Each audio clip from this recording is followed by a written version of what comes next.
हर खबर पर होगी आपकी पकड़। डाउनलोड कीजिए एबीपी लाइव ऐप। नमस्कार, मैं हूं विकास भदौरिया। एबीपी न्यूज में आपका स्वागत है। क्या बीजेपी कश्मीर में आतंकवाद का भय दिखाकर बिहार का चुनाव जीतना चाहती है? क्या बीजेपी को लगता है कि सुशासन में दम नहीं है, इसलिए चुनाव जीतने के लिए दुशासन जैसा रूप सामने आ रहा है? ये सवाल इसलिए क्योंकि केंद्रीय गृह राज्य मंत्री नित्यानंद राय ने बिहार में चुनाव प्रचार के दौरान विवादित बयान दिया है। बिहार के वैशाली से लेकर आरा तक नित्यानंद राय ने विवादित बयान दिए हैं। देखिए नित्यानंद राय के बयान पर आरजेडी का क्या कहना है। आरजेडी का कहना है कि ऐसे बयान देकर बीजेपी गृह युद्ध की स्थिति पैदा करने की कोशिश कर रही है। हमारे साथ बीजेपी के तमाम नेता भी मौजूद रहेंगे, एलजेपी के नेता भी जुड़ेंगे और आरजेडी के भी नेता जुड़ेंगे। लेकिन एक बड़ा सवाल यही है कि आखिर इस तरह के बयान चुनाव के समय क्यों दिए जाते हैं? क्यों भय दिखाया जाता है आतंकवाद का, जो कि कश्मीर में यहां से 1000 किलोमीटर दूर से ज्यादा से दूर आतंकवाद है। लेकिन बिहार में अगर चुनाव आरजेडी जीत जाएगी, अगर यूपीए जीत जाएगी, तो कैसे आतंकवाद बिहार में पहुंच जाएगा? आतंकवाद की जड़ें तो बाहर पाकिस्तान में है, तो फिर बिहार में कैसे फैल जाएगा? इस बड़ी बहस पर हम बने हुए हैं। हमारे साथ तमाम नेता भी जुड़ेंगे, तमाम पार्टियों के प्रवक्ता भी जुड़ेंगे, उस पर हम बात चर्चा भी करेंगे। लेकिन पहले सुना देते हैं आपको कि नित्यानंद राय ने क्या कहा है। पहले हम आपको सुनाते हैं कि बीजेपी आरजेडी की पूर्व मुख्यमंत्री राबड़ी देवी ने क्या कहा है। आशीर्वाद पूरा दे दिया है, आशीर्वाद दिया है, आपका भी आशीर्वाद जरूरी है, माता पिता का भी आशीर्वाद है, भाई बहन का सबका आशीर्वाद है, पार्टी के लोगों का आशीर्वाद है और पूरे बिहार के जनता का आशीर्वाद है। मैम ये बताइए, लालू जी को कितना मिस कर रही हैं इस समय? बहुत मिस, बिहार के जनता मिस कर रही है। घर के परिवार तो मिस करवे करता है, पर पूरा पार्टी, पूरा बिहार के जनता, हाँ बहन जितना है, बेटा बेटी बच्चा तो सब याद कर रहा है। आप अपने हाथ में उनका फोटो लिए जी, तस्वीर हम लोग रखते हैं, हर फोटो में देखिएगा तस्वीर। आप मुख्यमंत्री थी, तेजस्वी मुख्यमंत्री बनेंगे? जी बनेगा, जरूर बनेगा। अगर बिहार के जनता का आशीर्वाद है तो क्यों नहीं बनेगा। तेजस्वी यादव कुछ देर में नामांकन दर्ज कराएंगे, लेकिन इस वक्त बिहार की राजनीति में केंद्रीय गृह राज्य मंत्री नित्यानंद राय का बयान छाया हुआ है। आपको सुनाते हैं कि वैशाली में नित्यानंद राय ने क्या कुछ कहा है। बिहार में अगर सरकार आरजेडी की बनेगी तो कश्मीर से किसान का बहुत सफाया कर रहे हो, आकर बिहार की धरती पर पनाह ले लेगा। और देखिए नित्यानंद राय के बयान के बाद बिहार में राजनीतिक उबाल आ गया है। वैशाली के बाद नित्यानंद राय ने बिहार के आरा में रैली की, वहां भी उनके बयान में आतंकवादियों का जिक्र आया। आतंकवादियों को पनाह नहीं मिलेगा, आतंकवादी सर उठाएगा उसका सर कुचल दिया जाएगा। आतंकवादियों को अब हिंदुस्तान में बिरयानी खिलाने के लिए न नरेंद्र मोदी तैयार है, न देशवासी तैयार है। तुम सर उठाने की कोशिश करोगे, तुम्हारा नाम और निशान दुनिया से मिटा दिया जाएगा। चुनाव के वक्त गृह राज्य मंत्री के इस बयान पर आरजेडी बेहद नाराज है। आरजेडी सांसद मनोज झा ने कहा कि गृह राज्य मंत्री पद पर बैठे व्यक्ति को ऐसा बयान शोभा नहीं देता है। वहीं आरजेडी प्रवक्ता मृत्युंजय तिवारी ने नित्यानंद राय के बयान पर तंज कसा। अफसोस हो रहा है वो केंद्रीय मंत्रिमंडल में, यहाँ बेरोजगारी का मुद्दा है, मुजफ्फरपुर की बच्चियों का मुद्दा है, कोरोना संक्रमण में बिहार सरकार की नाकामी मुद्दा है, कृषि ठहरा हुआ है, कृषकों का मुद्दा है। क्या बात कर रहे हैं? पाकिस्तान, चीन, कश्मीर के आतंकवादी। अरे साहब, हम तो आपसे ये पूछेंगे कि आप तो आतंकवाद को 1 साल पहले खत्म कर चुके थे। किस तरह की बातें कर रहे हैं? ये कैसा गृह राज्य मंत्री हैं, इस तरह का बयान दे रहे हैं? ये तो देश में गृह युद्ध करा देंगे।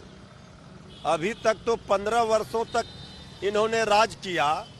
हमारे 15 वर्षों का भय दिखा करके लालू प्रसाद जी के परिवार का, लालू प्रसाद जी का, अब देख रही है जनता इनको मौका देगी नहीं।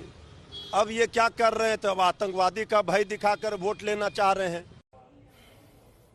नित्यानंद राय के बयान को कांग्रेस ने बिहार में बदनाम करने की साजिश बताया है। वहीं बीजेपी ने नित्यानंद राय के बयान को सही ठहराया है।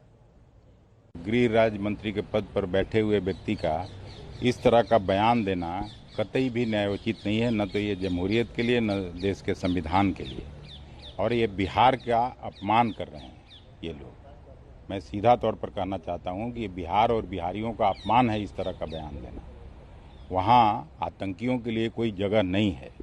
चाहे किसी का राजपाट आए, किसी का सत्ता आए, कोई आतंकी बिहार में पनाह नहीं ले सकता है। बिहार के अंदर यदि दोबारा आरजेडी आई तो निश्चित रूप से बिहार के लिए दुर्भाग्यपूर्ण होगा।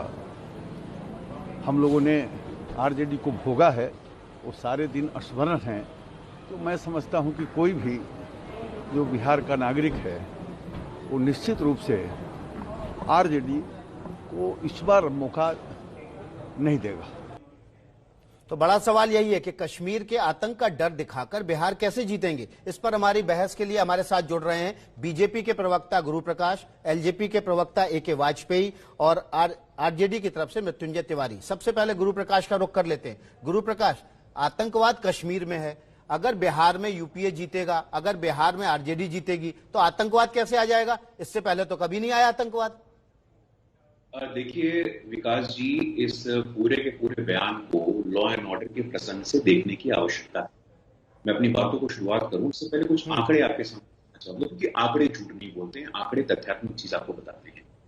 खुद को धर्मनिरपेक्ष बताते हैं महागठबंधन वाले। उनके नेतृत्व वाले राजद की सरकार में वर्ष 2001 में 8,520 दंगों के मामले दर्ज हुए थे। वहीं एनडीए की काल में वर्ष 2019 में मात्र 7,000 दंगे के मामले दर्ज हुए हैं।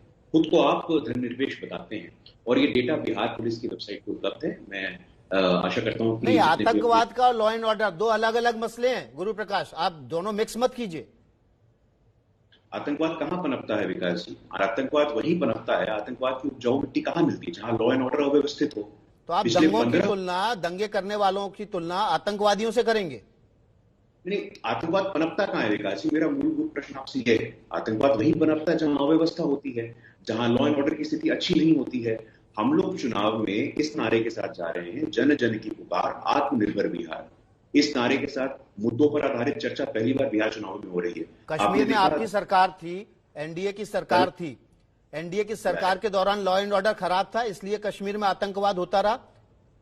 नहीं, देखिए वो ऐतिहासिक कारण होते हैं, कुछ लेगेसी इश्यूज होते हैं, लेकिन इस बयान के संदर्भ में प्रकाश जी पहले आप क्लियर हो जाइए कि किस कारण से आतंकवाद फैलता है। हम सीधे मृत्युंजय तिवारी के पास चलते हैं। मृत्युंजय, आप कह रहे हैं कि गृह युद्ध करा देंगे। अगर ये आतंकवाद का डर दिखाकर बिहार जीतने की कोशिश कर रहे हैं तो आप भी तो डरा रहे हैं, गृह युद्ध की धमकी क्यों दे रहे हैं? देखिए विकास जी, हम क्यों डराएंगे?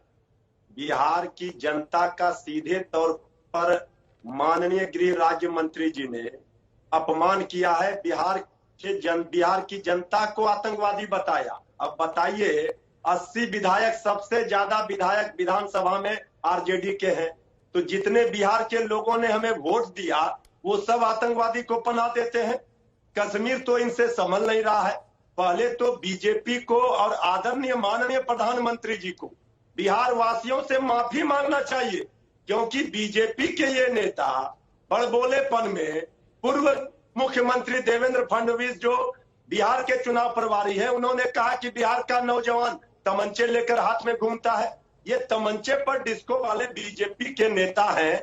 ये बिहार में जब अपनी हाथ सामने देख रहे हैं, मेरा सवाल ये है कि आप बोल रहे हैं कि गृह युद्ध करा देंगे, नित्यानंद राय ऐसा बयान देके। आतंकवादियों की बात करना गृह युद्ध कैसे करवा देगा, ये बताइए आप। अच्छा ये बताइए विकास जी, ये चुनाव में कश्मीर, पाकिस्तान, चीन, इस पर बात होगी कि बेरोजगारी पर बात होगी? क्यों बेरोजगारी में नंबर 1 है बिहार? क्यों पलायन किया मजदूर? 40 लाख मजदूर बाहर से आए हैं। अब नहीं देखा कोरोना काल में बाढ़ की बदहाली, महंगाई, बेरोजगारी, बिहार में हाहाकार, इस पर चर्चा नहीं होगी? तो ये आतंकवादी पर, हिंदू मुस्लिम पर, उन्माद पर, फसाद पर, दंगा पर, इसी पर बात करेंगे? अरे 15 वर्षों का अपने शासन काल का 5 उपलब्धि बता दीजिए। बताइए गुरु प्रकाश जी, बेरोजगारी पे बात क्यों नहीं हो रही है? बेरोजगारी की बात क्यों नहीं कर रहे हैं आप? पलायन की बात क्यों नहीं कर रहे हैं? इसको कैसे खत्म करेंगे? कोई है आपके पास रोड प्लान? जी अच्छी बात है कि मृत्युंजय जी मुद्दों को लेकर के आए हैं। मैं बताना चाहूंगा, लेकिन मृत्युंजय जी से एक छोटा सा प्रश्न पूछना चाहता हूं मैं। 1996 में लक्ष्मणपुर बाते 56 दलित मारे गए थे, उसमें महिलाएं और दलित भी थी। 1999 में शंकर बीघा 23 दलित मारे गए थे। बाड़ा 1992, बथानी टोला 1996। लॉ एंड ऑर्डर आपके समय में क्या था मृत्युंजय जी, और आज क्या है?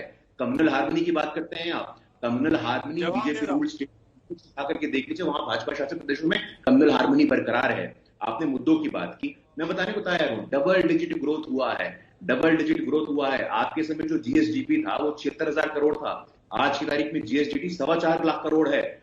IIT, IIM जवाब है आपके पास? जी 10 सेकंड।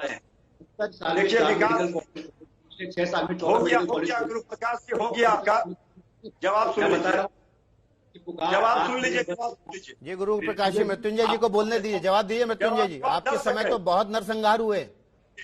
जी देखिए विकास जी, पूरा देश दुनिया आप लोग सब जानते हैं, जिस समय हम लोगों ने सत्ता सौंपा था 2004 में, उस समय कोई दंगा कोई नरसंहार कुछ नहीं हुआ था। जितने राशि दिए गए थे बिहार के वित्त विभाग में, जितने राशि थे उससे भी पूरा राशि बिहार की जनता का गाढ़ी कमाई इन्होंने लुटा दिया। हमारे शासन काल में चूहा शराब नहीं पी रहा था, पुल उद्घाटन के पहले नहीं बह रहे थे, चूहा बांध नहीं कुतर रहा था, मुजफ्फरपुर बालिका गृह कांड में अस्मत नहीं लुटी जा रही थी, 60 घोटाले नहीं हुए थे, नाले की पानी में राजधानी पटना नहीं डूबा था। इनका जवाब देना होगा इनको। आज फिसड्डी क्यों है बिहार? बेरोजगारी में नंबर 1 क्यों है? भ्रष्टाचार में नंबर 1 क्यों है? अपराध में नंबर 1 क्यों है? जवाब दीजिए गुरु प्रकाश जी। आरोप पर आरोप, आरोप पर आरोप, आरोप पर आरोप लग रहा है आपके ऊपर। एक प्रश्न इसका जवाब नहीं दे रहे। हमारे 15 साल का भय दिखाकर 15 वर्षों तक तो राज कर लिया। असली मुद्दों की बात करते हैं, राजनीति यहाँ नहीं करते हम लोग, मुद्दे आधारित बात करते हैं। असली मुद्दे पर आइए ना। आप बोलने का मौका दीजिए। वरिष्ठ हैं, बिहार पुलिस की वेबसाइट पे आंकड़े उठा के देख लीजिए, मैं खुद से आंकड़ा नहीं बोल रहा हूं। bpsc.bih.nic.in कम्युनल हार्मनी की आप बात करें तो 2001 में भाई साहब 8,520 दंगों के मामले दर्ज हुए हैं। 2001 में किसका शासन था? क्राइम ब्यूरो की रिपोर्ट देख लीजिए ना। बात नहीं देखिए, ये गलत वो देखिए, अपराध में नंबर 1 है। हमारे साथ एलजेपी के प्रवक्ता AK वाजपेयी भी हैं। मृत्युंजय जी, गुरु प्रकाश जी, 1 मिनट रोकूंगा आपको। AK वाजपेयी का रुख कर लेते हैं। वाजपेयी जी, आपको क्या लगता है, अगर वहां पर आतंकवाद फैल सकता है क्या बिहार में? दूसरा, अगर इस तरह की बात बीजेपी करेगी तो क्या गृहयुद्ध के हालात हैं, बन सकते हैं ऐसे हालात? देखिए, ये जो गृह राज्य मंत्री ने बयान दिया है ये किसी आशंका पर आधारित है, ऐसे तो बयान नहीं दिया। और आशंकाएं जो हैं वो लालू राज जब चलता था 15 साल उस पे आधारित है। लेकिन इसके साथ साथ एक और चिंता का विषय है कि आज की जो वर्तमान कमान नीतीश बाबू के हाथ में है उसमें क्या पोजीशन कैसे आधारित है? वाजपेयी जी, आतंकवाद कश्मीर से तो आया है, लेकिन कश्मीर में किसी ने कंट्रोल किया? जीरो टॉलरेंस आतंकवाद की किसकी नीति है? ये तो बीजेपी की नीति है, नरेंद्र मोदी जी की नीति है। तो अगर आशंका होती है तो उसमें क्या बुराई क्या है? अगर लालू का राज आ गया तो वहां कानून व्यवस्था क्या थी? आपने कहा कि कानून व्यवस्था और आतंकवाद को कैसे जोड़ोगे? देखिए, पनाह मिलेगी। अगर आप डाटा उठा के देखेंगे तो एक सेकेंड, अरे सुनिए ना, अरे सुनिए तो सही। सिवान में, दरभंगा में क्या पनाह नहीं दी जाती है? नहीं, जवाब दीजिए ना मुझे। क्या वहां से बाकायदा मुलजिम नहीं पकड़े जाते हैं? क्या वहां से सामान की बरामदगी नहीं होती है? नहीं, कैसे कहेंगे आप इस बात को? कैसे कहेंगे कि आतंकवाद कश्मीर से और बिहार में आने को पनाह नहीं मिलेगी? इस बात को कैसे नहीं जायज ठहराएंगे? 10 नवंबर को पता चलेगा। में जो हुआ उसी से तो आप प्रिज्यूम करेंगे, या जो प्रेजेंट में चल रहा है उससे करेंगे। इसके अलावा तो कोई आपके पास पैरामीटर है? नक्सलियों की जो समस्या है। मृत्युंजय जी, आप बिहार का अपमान कैसे कह रहे हैं? क्या कर रहे हो? बिहार का अपमान कैसे कह रहे हैं? अगर आतंकवादी आ सकने की बात कही जा रही है तो बिहार का अपमान कैसे हुआ? आतंकवाद का ना कोई धर्म होता है, ना राज्य होता है, ना देश होता है, ना जाति होती है। आप कैसे बिहार से जोड़ रहे हैं? इसीलिए हम कह रहे हैं कि बिहार की जनता ने आरजेडी को आज सबसे बड़े दल के रूप में, जनता के आशीर्वाद से हम हैं। इसका मतलब है जितने जनता ने नहीं, आप आतंकवाद को बिहार की अस्मिता से कैसे जोड़ सकते हैं? पनाह देते हैं? नहीं, जो जनता ने हमें वोट दिया वो क्या आतंकवादी को पनाह देते हैं?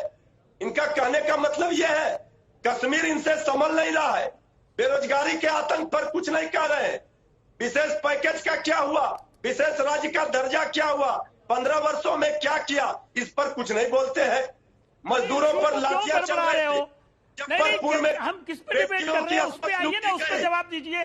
चूहा शराब पी रहा है, इस पर क्यों नहीं बोलते? बिल्कुल इस डिबेट को जारी रखेंगे और ये भी जानने की कोशिश करेंगे क्या असल मुद्दों से भटक रहा है ये चुनाव। कश्मीर में आतंकवाद दिखाकर क्या बिहार चुनाव जीतने की कोशिश में बीजेपी? कश्मीर के आतंकवाद का डर दिखाकर बिहार जीतेगी बीजेपी? इस बड़ी बहस पर हमारे साथ तमाम मेहमान बने हुए हैं। जेडीयू से सुहेली मेहता भी जुड़ गए, हम उनसे बात करते हैं। सुहेली, ऐसा लग रहा है कि बीजेपी चाहती है कि किसी तरह से वोटों का ध्रुवीकरण हो जाए। आपका तो मुस्लिम वोट बैंक भी है, इस गठबंधन में ये कैसे तय हो पाएगा कि एक धारा एक तरफ जाएगी और दूसरी धारा दूसरी तरफ जाएगी? देखिए, ऐसा है कि एनडीए जब से 2005 से सरकार बनाई है, हमारा जो गठबंधन है वो किसी जातीय और धर्म के गठबंधन पर इस मुद्दे पर काम नहीं करता है। कोई वोट बैंक स्पेशल इस पे काम नहीं करता है। हम विकास के नाम पर, काम के नाम पर काम करते हैं और तब जनता के बीच जाते हैं वोट मांगने। कहीं भी जातीय और धार्मिक उन्माद की बात नहीं होती है। ये जो आदरणीय नित्यानंद राय जी ने कहा है, ऐसा नहीं है। ये उदाहरण है, जब 15 साल पहले की सरकार थी, यहाँ नरसंहार हुए हैं, भागलपुर में सांप्रदायिक दंगे हुए हैं उस सरकार में। तो इसलिए ये उदाहरण सबके सामने है, ये उदाहरण है सबके सामने। इसलिए ये बात कही गई है कि अगर आप उस सरकार को लाते हैं फिर से, तो बिहार में बेटियां चैन से नहीं रह पाएंगी, महिलाएं घरों से निकल नहीं पाएंगी, हत्या, लूट, बलात्कार उसी तरह होंगे। तो ये आगाह किया जा रहा है जनता को। हम क्यों नहीं आगाह करेंगे? मेरे समझ में नहीं आ रहा है कि आतंकवाद और दंगों का क्या रिश्ता है। आतंकवादी दंगे तो करा सकते हैं, लेकिन भागलपुर के दंगे किसी आतंकी ने कराए थे, इसके कोई साक्ष्य नहीं है। हालांकि मृत्युंजय जो कह रहे हैं बात कि गृह युद्ध हो जाएगा, ये भी गले से नहीं उतर रही है, लेकिन इस बड़ी बहस पर लगातार बने हुए। नित्यानंद राय से जुड़ी बड़ी खबर आ रही है। आतंकवाद वाले बयान पर जब उनसे सवाल पूछा गया तो उन्होंने चुप्पी साध ली, कोई बयान नहीं दिया और आगे बढ़ गए। नित्यानंद राय ने जो बयान दिया था कि अगर बिहार में कश्मीर का आतंकवाद आ जाएगा, और ये कहा जा रहा है कि बीजेपी कश्मीर के आतंकवाद का डर दिखाकर बिहार चुनाव जीतना चाहती है। नमस्कार सर, तेजस्वी यादव ने बोला है कि मुद्दे को क्यों नहीं बात करते आपके कश्मीर वाले बयान पे। सर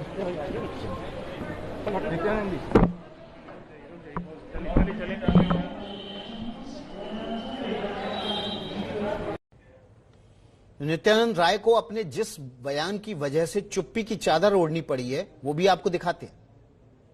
बिहार में अगर सरकार आरजेडी की बनेगी तो कश्मीर से जिस आतंकवादी को हम सफाया कर रहे हो, आकर बिहार की धरती पर पनाह ले लेगा। आतंकवादियों को पनाह नहीं मिलेगा। आतंकवादी सर उठाएगा, उसका सर कुचल दिया जाएगा। आतंकवादियों को अब हिंदुस्तान में बिजाय बिरयानी खिलाने के लिए न नरेंद्र मोदी तैयार है, न देशवासी तैयार है। तुम सर उठाने की कोशिश करोगे, तुम्हारा नाम और निशान दुनिया से मिटा दिया जाएगा।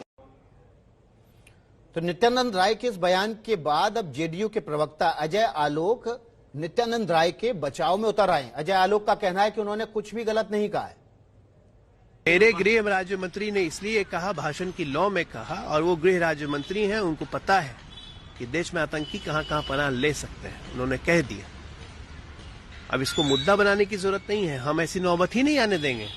ऐसे ऐसे लोगों को बिहार से बाहर खदेड़ना। 1 मिनट, यासीन भटकल को हम ही ने गिरफ्तार किया था ना, बिहार से पकड़ के एनआईए को दिया था।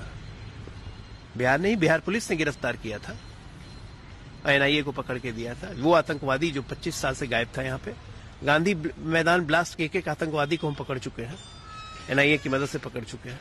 तो ऐसे ऐसे लोग के तार कहां से जुड़ते हैं, दरभंगा मॉड्यूल क्या था, ये किसको नहीं पता है। लेकिन फिर मैं कह रहा हूं, बिहार का चुनाव इन मुद्दों पे नहीं जा रहा है, बिहार का चुनाव जा रहा है विकास के मुद्दों पे। 15 साल जो हमने काम किए उसी मुद्दों पे रहेगा। तो देखिए, बड़ी बहस शुरू हो गई है और इस बात को लेकर आरजेडी अब बैकफुट पे आ सकती है। अजय आलोक का बयान है। हमारे साथ तमाम मेहमान जुटे हुए हैं। मृत्युंजय तिवारी, अजय आलोक कह रहे हैं कि यासीन भटकल को भी यहीं से पकड़ा गया, गांधी मैदान के जो ब्लास्ट करने वाले थे वो भी यहीं से पकड़े गए। तो ये बात केवल कश्मीर के आतंकवाद के बिहार आने की नहीं है, ये लोकेशन बता रहे हैं कि अगर आप लोग आ गए तो आतंकवादी यहाँ छिपेंगे आके। देखिए विकास जी, हम लोगों को पता था चुनाव से पहले ही कि ये एजेंडा सेट करेंगे। आपको पता है 2015 में क्या कहा गया था? आप क्यों उनके एजेंडे में उलझ रहे हैं? एक मिनट, अगर महागठबंधन जीतेगा तो पाकिस्तान में दीपावली मनेगी, ये बोला गया था ना। जनता का जवाब आपने सुन लिया था। उसी तरह से ये मुद्दे से भागेंगे, हम इनको घसीट कर मुद्दे पर लाएंगे। बेरोजगारी के आतंक पर बोलना होगा, बिहार की बदहाली पर बोलना होगा, मजदूरों के पलायन पर बोलना होगा, मुजफ्फरपुर बालिका गृह कांड में बच्चों की असमत लूटी गई है उस तो पर जो आपने बोलना गृह युद्ध वाला बयान दिया था, अब आप उससे बैकआउट कर रहे हैं? कहां बैकआउट कर रहे हैं? हम तो कह रहे हैं कि ये इसी तरह का एजेंडा लाते हैं चुनाव में। आतंकवादी तो इनसे संभल नहीं रहा है, कश्मीर तो संभल नहीं रहा है, तो बिहार को कह रहे हैं कि यहाँ आतंकवादी पनाह लेगा। तो बिहार की जनता आतंकवादियों को पनाह देती है। बिहार की जनता सब समझ रही है। बिहार की जनता ये इनका चाल चरित्र चेहरा जानती है। इनको चुनाव समय याद आते हैं। प्रकाश, आपके पास तो एनआईए है, केंद्र में सरकार है, सीबीआई है, तमाम एजेंसियां हैं। अगर आतंकी छिपेंगे तो उनको पकड़ के बिरयानी थोड़ी खिलाएंगे, फांसी पर टांग देंगे। तो चुनाव में मुद्दा बनाने की क्या जरूरत? देखिए, एक ये बयान आया है, इस पे आप लोग केंद्रित कर रहे हैं अपनी सारी शक्तियां। इससे पहले तमाम बयान बिहार के मुख्यमंत्री नीतीश कुमार जी ने अपना रिपोर्ट कार्ड पेश किया है। हमारे पार्टी के राष्ट्रीय अध्यक्ष श्री जेपी नड्डा ने गया में लंबा चौड़ा भाषण दिया है और रिपोर्ट कार्ड दिखाया है अपना। हम तो मुद्दों पर आधारित बात करना चाह रहे हैं। आज सुबह से आप ही लोग इस विषय पर ध्यान भटकाने का काम कर रहे हैं, लेकिन इसके बावजूद मैंने बताया किस प्रकार बिहार पुलिस के आंकड़ों के हिसाब से दंगे के मामले कब दर्ज हुए थे, वहां तब राजद का शासनकाल था। और मृत्युंजय तिवारी जोर जोर से मैं उनकी बातों जी बात सुन लीजिए। देखिए, ये गलत बात है, ये गलत बात है। एक डिबेट हो रही है, उस डिबेट की गरिमा है। आपराधिक छवि के लोग किस पार्टी में हैं? नवादा से टिकट आप लोगों ने किसको दिया है? बलात्कार के आरोपी तिवारी बालिका के साथ रेप का जो आरोप लगा हुआ है अरुण यादव जी को, उसको टिकट किसने दिया है? आप लोगों ने दिया है। तो आपराधिक छवि की बात बिहार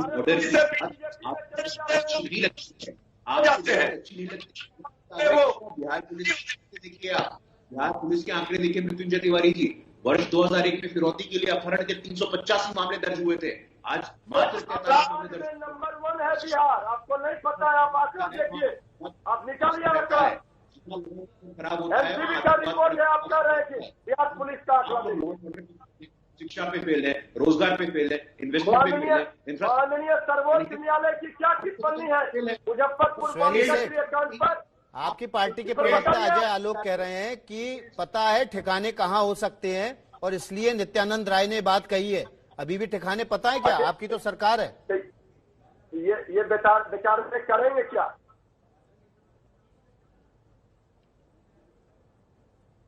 मामला था, आज देखिए मात्र कुछ है। आतंकवाद का मामला था, मृत्युंजय तिवारी जी सपोर्ट में थे यूपीए गवर्नमेंट की। यूपीए गवर्नमेंट में खाका भी निकालू मैं।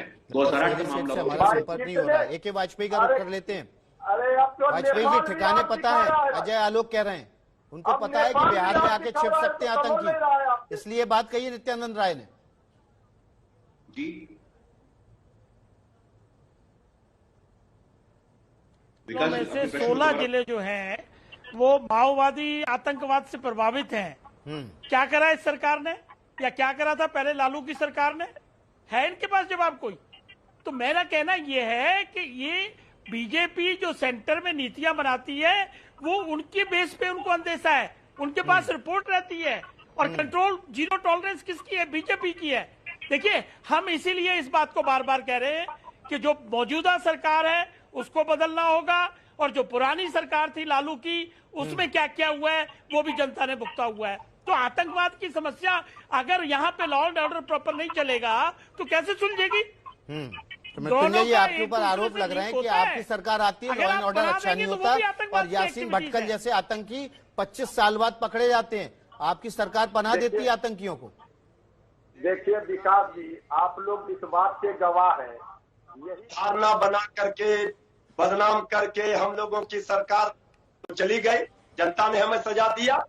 लेकिन इनका 15 साल का लॉ एंड ऑर्डर देख लीजिए। अभी 2 दिन पहले ही बक्सर में क्या हुआ है, महिलाओं के साथ दुष्कर्म हुआ है। उसके 1 दिन पहले क्या हुआ है, मुजफ्फरपुर बालिका गृह कांड पर हम नहीं कह रहे हैं, सर्वोच्च न्यायालय की टिप्पणी है कि सरकार के संरक्षण में हुआ है, और उनका जिसका नाम आ रहा था उनको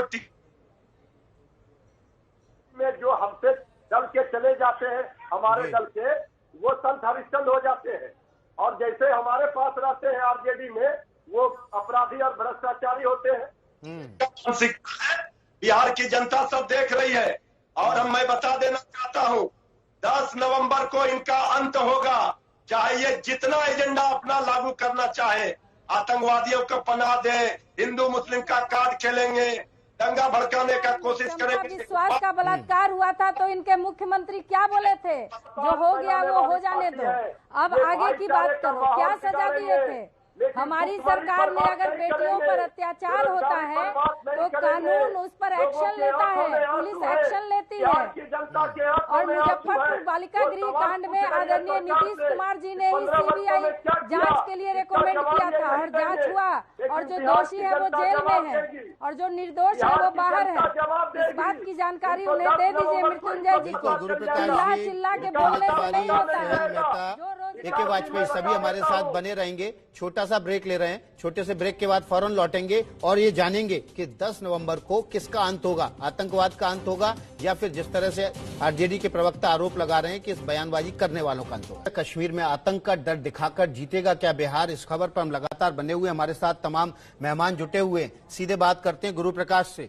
गुरु प्रकाश, नित्यानंद राय से जब पूछा गया कि आपने जो बयान दिया इस पर आपका क्या कहना है, तो चुप्पी साध गए, मतलब गलती का एहसास हो गया है क्या? नहीं, देखिए ऐसा कतई नहीं है। और जहां तक हमारी पार्टी की बात है तो भाजपा का आतंकवाद पर कोई समझौता नहीं है। इसलिए गृह मंत्री अभी कुछ बोल कुछ सोच समझ कर ही बोल रहे हैं। विपक्ष के पास कोई मुद्दा नहीं है, इसलिए वो इस मुद्दे को चुनाव में भजाना चाहता है। हम लोग तो बार बार कह रहे हैं, हमारे लिए इस चुनाव का नारा है जन जन की पुकार, आत्मनिर्भर बिहार। वहीं विपक्ष का नारा है तेज रफ्तार तेजस्वी सरकार। हम लोग जहां बिहार की बात कर रहे हैं, बिहारियों की बात कर रहे हैं, एक विचार की बात कर रहे हैं, प्रगतिशील बिहार की बात कर रहे हैं, वहीं दूसरी तरफ जो विपक्ष जिसके पास किसी प्रकार की कोई काल्पनिक क्षमता ही नहीं है, वो एक व्यक्ति पर केंद्रित चुनाव करना चाहता है। ये साफ हो जाएगा 10 नवंबर को। जिस प्रकार 2019 के लोकसभा चुनाव में 0 सांसद दिए थे बिहार के लोगों ने राष्ट्रीय जनता दल को, महागठबंधन को, इस बार भी आप देखेंगे कि 10 नवंबर को 2/3 बहुमत से एनडीए की सरकार बनेगी और दोबारा प्रदेश के मुख्यमंत्री श्री नीतीश कुमार होंगे। बिल्कुल, हमारे साथ एलजेपी के प्रवक्ता ए.के. वाजपेयी भी हैं। वाजपेयी जी, तमाम सवाल उठा रहे हैं कि बेरोजगारी की बात नहीं हो रही है, कानून व्यवस्था की बात हो नहीं रही है, बक्सर में अभी क्या हुआ उसकी बात हो नहीं रही है, आतंकवाद की बात कर रहे हैं। नहीं, आतंकवाद तो डाटा अगर आप देख ले, मैंने डाटा निकाल लिए हैं। 90 में 907, 91 में 1113 घटनाएं, 92 में 1152 घटनाएं, 93 में 880 घटनाएं। मतलब ये तो डाटा है ना। ये आतंकवादी गतिविधियां उन दिनों ज्यादा थी तब लालू राज था, ये रिकॉर्ड की बात है। तो हम बार बार यही बात कह रहे हैं कि ये एक सांपनाथ एक नागनाथ नीतीश बाबू के राज में भी कम नहीं हो पाई है। आई एम सॉरी, नीतीश बाबू के राज में अगर पिछले 5 साल का देखो तो आतंकवादी घटनाएं इनमें भी हुई हैं। तो हम इसीलिए कह रहे हैं कि नेतृत्व में बदलाव चाहिए। बीजेपी की सरकार अगर अकेला चल के बनती है तो वो आतंकवादी को कुचल के रख देंगी, आतंकवाद की घटनाओं पे काबू करेंगी, बेरोजगारी दूर होगी। सरकार अकेले बनती है तो कुचल के रख देंगे आतंकवाद को, तो उसमें एलजेपी भी शामिल नहीं होगी। ए.के. वाजपेयी जी, फिलहाल सभी मेहमानों का शुक्रिया। मृत्युंजय तिवारी, गुरु प्रकाश, एलजेपी से ए.के. वाजपेयी और सुहेली मेहता, सबका बहुत बहुत शुक्रिया।